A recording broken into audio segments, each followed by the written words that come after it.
Bismillahirrahmanirrahim. Assalamualaikum warahmatullahi wabarakatuh. Waalaikumsalam warahmatullahi wabarakatuh. Sedulur-sedulur Ustadz Danu Official Channel, kemudian Pak Tung Family Channel, Pak Haji Zai di belakang kamera, ya Allah, ya semakin cerah wajahnya, semakin bersih.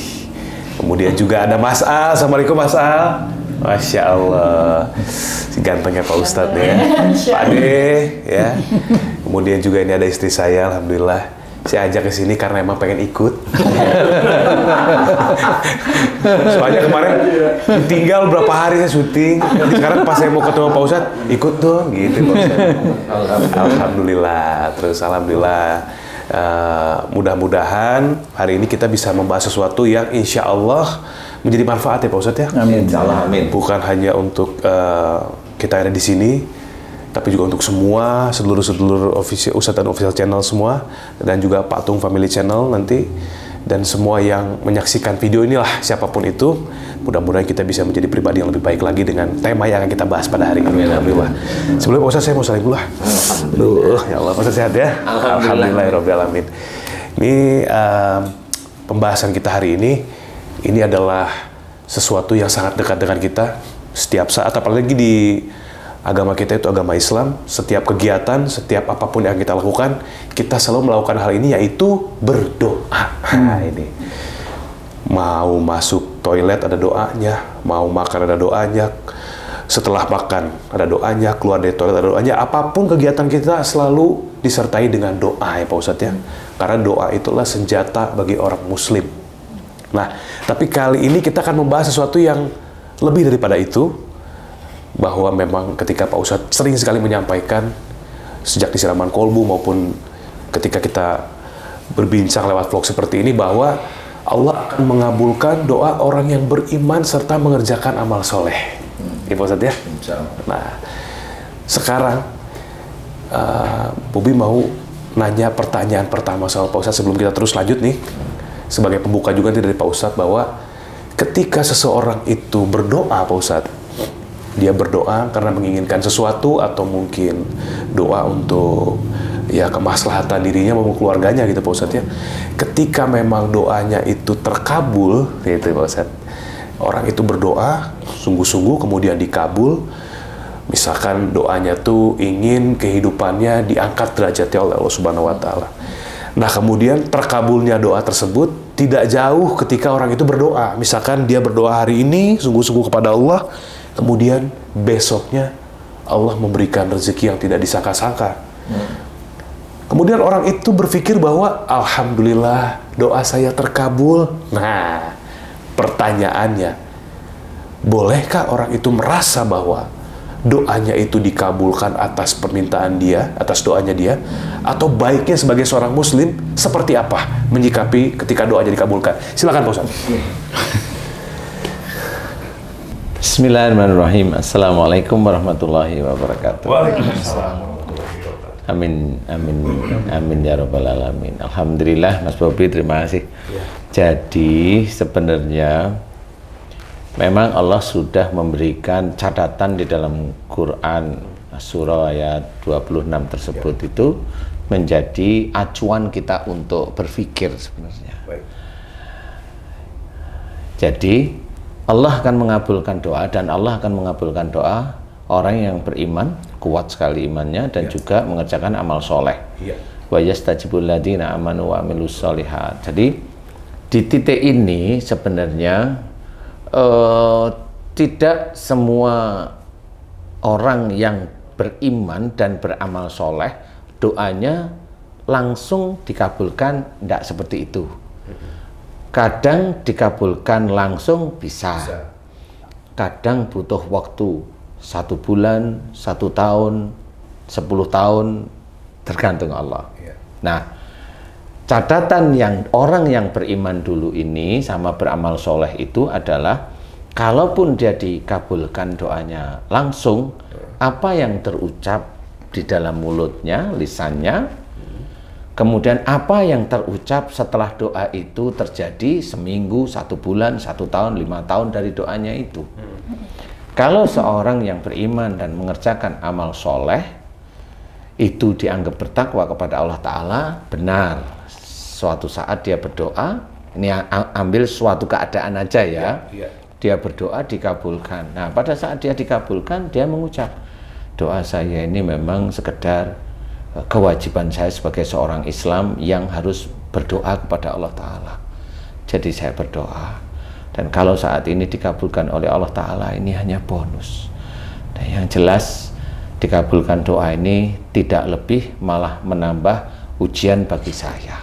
Nah, seorang yang membicarakan itu, di titik itu dia lulus. Di titik itu dia lulus menjawabnya. Kemudian 1 minggu, 2 minggu, dia ngomong nggak dengan yang dikabulkan doanya oleh Allah Ta'ala, oleh kepada orang lain, ngomong nggak dia dikabulkan doanya. Kalau dia ngomong berarti ada unsur ujub sama ria. Ada di situ Pak Ustadz ya? Biasanya tetap ada, apalagi ada orang yang nggak ngomong. Seperti itu. Kecuali dia memberikan omongannya, omongan yang mendidik. Kalau kamu ingin dikabulkan doa, imanmu kuatkan, amal soleh harus kamu kerjakan. Nah, ini beda sudah. Jawaban dia mendukung firman-firman Allah dan hadis Nabi. Jadi seorang yang ingin dikabulkan doanya, salah satunya adalah iman dia kepada Allah Ta'ala kuat, dan dia selalu mengerjakan amal soleh. Kebaikan-kebaikan di muka bumi dikerjakan. Nah, itu boleh. Dia lulus lagi kalau dia ditanyain seperti itu. Oke, nah berarti gini Pak Ustadz. Jadi ketika ada orang nih nanya nih, wah, orang udah bagus nih ekonominya. Misalnya dia cerita, iya, doa saya dikabul oleh Allah. Itu satu, berarti ada rasa ujub. Itu ujub. Nah, yang kedua, ketika orang ini nggak nanya, misalkan ya, datang, gimana rumah saya, bagus kan? Ya doa saya dikabul nih. Itu lebih parah lagi berarti. Lebih parah daripada cuma ujub. Dia mau ngomongin aja dia sendiri, kan gitu ya. Berarti unsur dakwahnya dia, kan ada juga orang berdalil seperti ini. Kenapa saya bilang bahwa doa saya dikabulkan? Saya tuh pengen menginspirasi bahwa dia tuh harus berdoa juga seperti saya. Ketika dia mungkin berkata bahwa doa saya dikabul, tetap itu bahwa ada niat mungkin mau menginspirasi orang, tetap ada ujubnya Pak Ustadz ya? Menginspirasi orang itu kan di mulut, Mas. Hati itu kan malaikat atid, itu kan nggak bisa ditipu oleh mereka. Iya sih, ujub sih ya. Nah, iya, itu nggak bisa ditipu. Betul dia menginspirasi agar orang itu dekat sama Allah, malaikat raqib tahu kok. Dia betul-betul mengajarkan ketakwaan kepada Allah, bukan memaksa Allah untuk memberikan apa yang dia inginkan. Kan semua paham para malaikat itu seperti itu. Karena dasar-dasarnya sudah sangat jelas.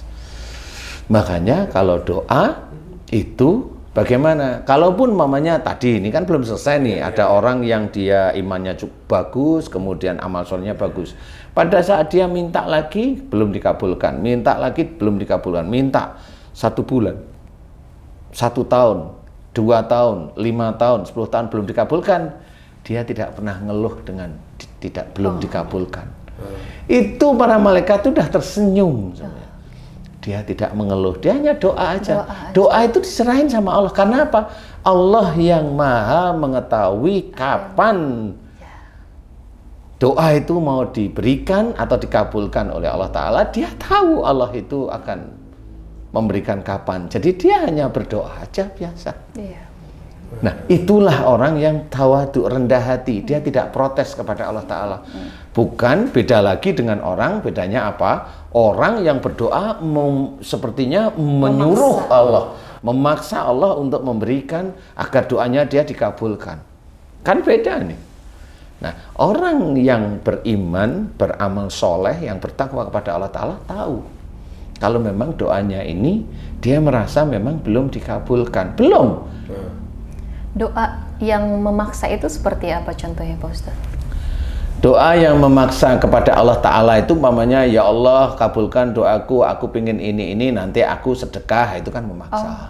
Oh, ada barternya. Ya. Allah yang memberikan rezeki kepada dia, tapi dia membohongi Allah, dia akan bersedekah gitu. Kan lucu itu ya. Ada umpamanya dia memaksa Allah dengan membaca bacaan tertentu yang diyakini itu bisa menjadikan goalnya dikabulkan sama Allah Ta'ala. Nah, itu memaksa juga sama. Jadi kan, dia tidak mengukur dari imannya dan amal solehnya, tidak diukur dari situ. Nah, sekarang Pak Ustadz di media sosial terutama ya Pak Ustadz, banyak banget ulama-ulama tuh yang kita nggak usah sebut ya, tapi rata-rata nih aku masih scroll banyak gitu ya tentang ceramah-ceramah bahwa kamu mau kaya, kamu mau diangkat derajat sama Allah, kamu mau ini. Jadi baca zikir ini, baca doa ini, maka kamu pasti akan jadi kaya. Maka kamu pasti akan ya dengan zikir ini, zikir ini, zikir ini. Itu seperti apa Pak Ustadz? Kata pasti lagi Pak Ustadz tuh. Kalau ada kalimat pasti yang diucapkan oleh orang tersebut, berarti dia menjadikan dirinya sendiri Tuhan. Dia tahu kapan rezekinya datang. Dia tahu persis. Termasuk tahu macam-macam. Nah, kalau saya nggak komen yang seperti itu. Tapi cobalah sendiri, bisa nggak? Kan gitu satu. Yang kedua adalah, ini gambaran yang paling mudah aja lah ya. Iya. Yang namanya orang berdoa kan dia biasanya bilang pasti dikabulkan. Banyak kok teman-teman pendakwah itu yang dia sakit pasti doa mohon diberi kesembuhan. Tapi malah banyak yang meninggal. Nah ya. Dari mana coba? Kenapa dia meninggal? Padahal masih muda, masih umur sekitar 40-an tahun, masih. Yang kelihatannya soleh di mata manusia ada. Dan dia yang katanya pasti bisa, pasti dikabulkan. Sering ngomong seperti itu, saya sering mendengar. Tetapi dia sendiri meninggal. Dari mana? Itu kenapa Pak Ustadz? Nah, bukan kenapa, karena beliau nggak paham mengukurnya. Kalau beliau itu sudah bercerita, pasti itu dia bermain dirinya Tuhan. Yang pasti itu hanya milik Allah sebenarnya. Kalau kita manusia nggak pasti, nggak pernah pasti. Nggak ada yang pasti Pak Ustadz. Nggak ada yang pasti. Oh, namanya orang menikah, ya kan? Orang menikah mamanya, dia itu maharnya dibacakan surat Ar-Rahman aja bisa cerai dia. Iya, benar. Lah kenapa? Lah baca kok surat Ar-Rahman malah nakutin. Surat Ar-Rahman itu kan surat untuk kita-kita yang sering berdusta. Lah emang kalau kita baca itu tahu nggak kita itu termasuk berdusta atau apa enggak, itu tahu nggak sebenarnya? Kalau menurut saya seperti saya tuh baca surat Ar-Rahman tuh takut. Malah nangis. Kesannya saya yang ditunjuk oleh Allah Ta'ala sebagai pendusta. Lah kok dipakai untuk apa maharnya itu? Ya kenapa itu bisa? Ya karena memang seperti itu. Walaupun boleh mahar surat dalam Quran, oh boleh, insya Allah boleh. Tetapi kenapa dia seperti itu? Ya karena ya bisa aja memang mau jago-jagoan aja. Biar kelihatannya Islami, walaupun boleh silahkan. Kecuali kalau memang dia laki-laki yang dia tidak punya harta sama sekali, bolehlah saya tunduk. Insya Allah saya akan tunduk, saya akan mendengarkan beneran. Tapi kalau dia sendiri itu harta punya, mau apa terusan? Kenyataannya juga pisah, dan banyak yang seperti itu. Teman saya aja nikah pada saat umroh di depan Ka'bah ya pisah 3 bulan. 3 bulan bisa? Iya 3 bulan pisah langsung. Mau apa? Ya nikahin orang Arab sendiri. Nggak bisa kita yakini bahwa dengan nikah di depan Ka'bah itu langgeng. Nggak bisa. Siapa yang bilang langgeng? Betul. Yang pasti itu milik Allah. Yang bilang langgeng itu kan otaknya manusia itu sendiri. Yang bilang pasti itu kan otaknya dia. Enggak bisa. Enggak bisa. Kalau dia bilang pasti itu dia bisa aja tahu, malah matinya dia tahu nanti.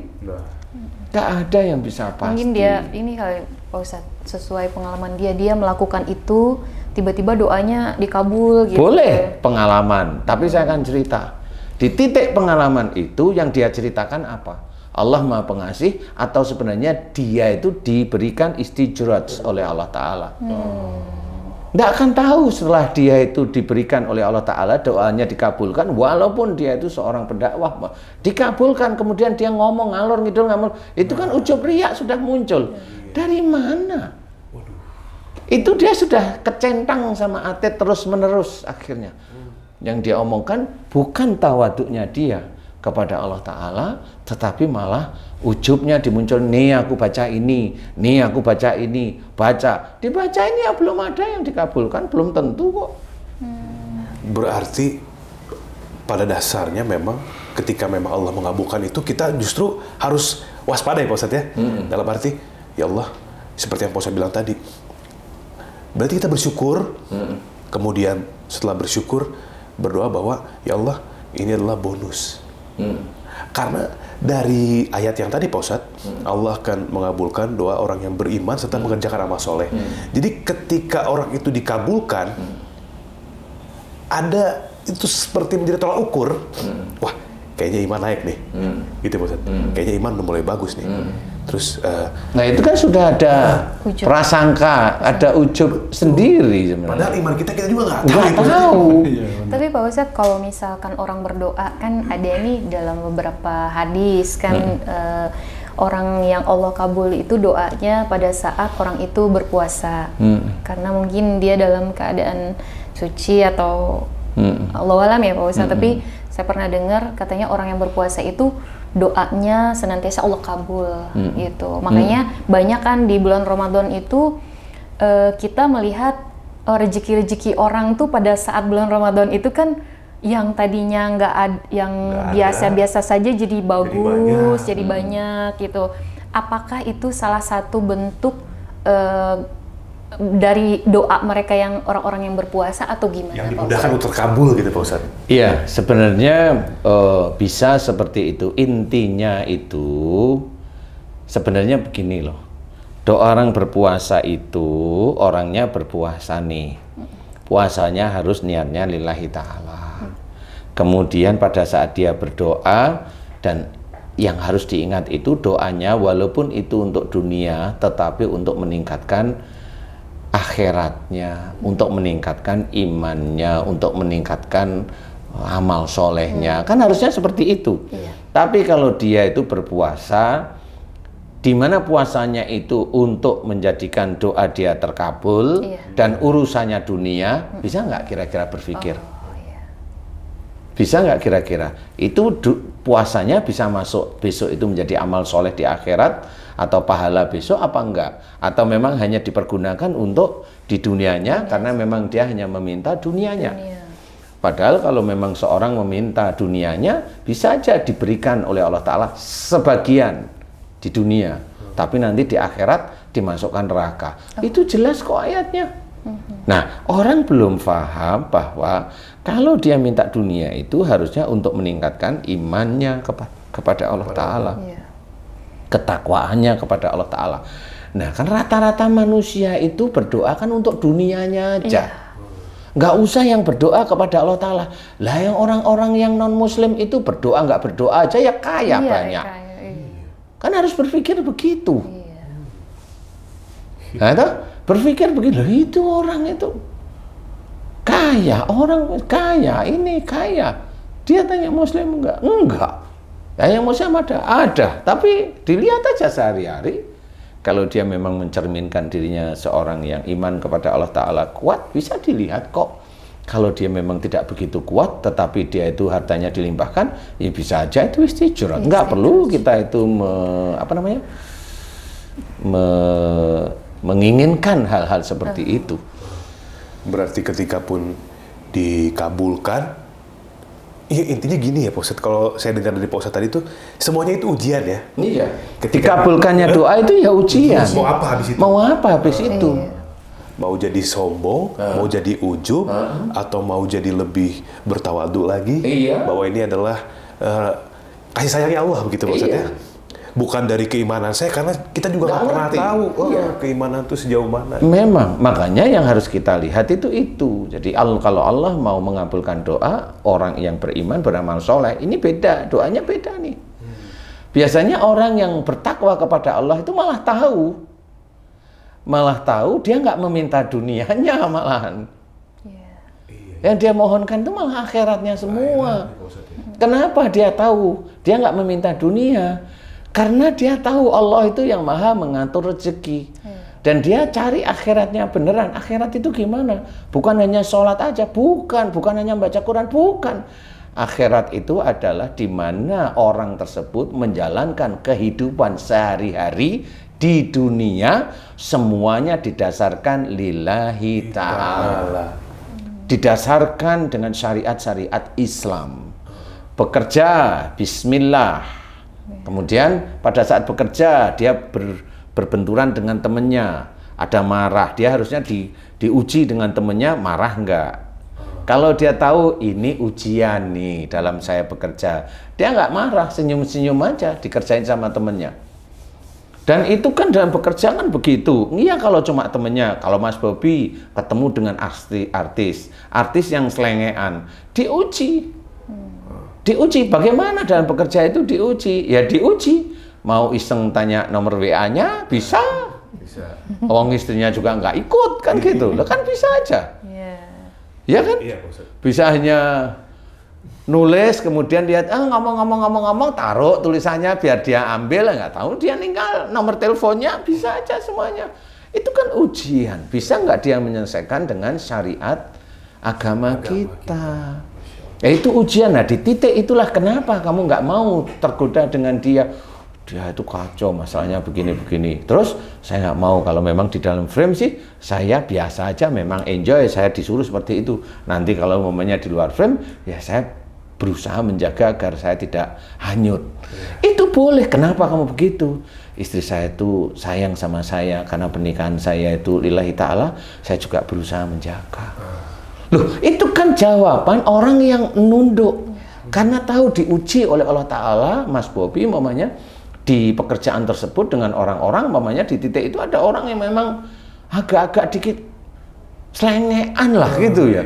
Nah ini kan sama di situ, otak dan hatinya Mas Bobi pada waktu itu mau kepada Allah atau enggak, kan gitu. Walaupun sebenarnya bisa aja waktu itu mau ngapain kan bisa aja. Nah tapi di situ enggak, saya pengen semua yang saya kerjakan hari ini ibadah kepada Allah Ta'ala. Ya terus lurus saja. Nah itulah mengerjakan kehidupan dunia untuk akhirat. Nah orang itulah yang beriman. Iman kepada Allah Ta'ala. Ingat dia kerja itu memang benar-benar untuk mencari nafkah. Disuruh oleh Allah Ta'ala. Ngerti ayatnya. Fa'idha qudiyatis sholatu fantasiru fil ard wabtagu min fadlillah. Di sini tahu kita memang harus bekerja karena Allah Ta'ala. Karena Allah. Kan begitu. Ujiannya gimana? Nanti ujiannya dari itu bagus, dapat tawaran sinetron, tawaran ini lagi. Nah itu kan karena Allah aja yang mengatur, bukan karena hebatnya kita. Enggak. Karena kita berusaha untuk menjaga pandangan, menjaga rumah tangga walaupun istri jauh, itu termasuk mengerjakan amal soleh juga, Pak. Nah, iya, yang kita takutkan kan saya itu nggak mau saya selengean.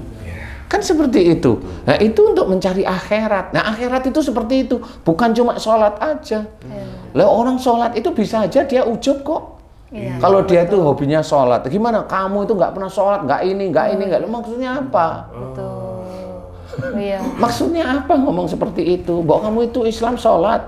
Iya, insya Allah paham. Tapi kan dengan lemah lembut juga. Bukan dengan di depan umum sehingga orang dinasihati itu malu.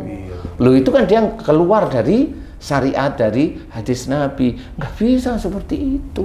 Iya, kenapa banyak juga orang seperti ya Pak Ustadz, sholat subuh udah standby di masjid, jamaah 5 waktu, tapi secara karakter gitu kok tidak mencerminkan bahwa termasuk orang-orang yang memang dekat dengan Allah gitu. Artinya dia mau mengorbankan waktu untuk pagi-pagi subuh-subuh udah di masjid. Artinya kan termasuk salah satu orang yang mau menjalankan perintah Allah kan Pak Ustadz. Tapi kenapa dari segi karakternya masih suka sombong gitu, masih suka. Itu dua hal yang terpisah begitu maksudnya ya? Ya memang gitu, rata-rata seperti itu. Rata-rata hampir semuanya seperti itu. Itu kenapa Pak Ustadz? Termasuk rumah yang dipakai. Suatu ketika betul kena stroke, kena gula. Ini hartanya itu bisa terambil.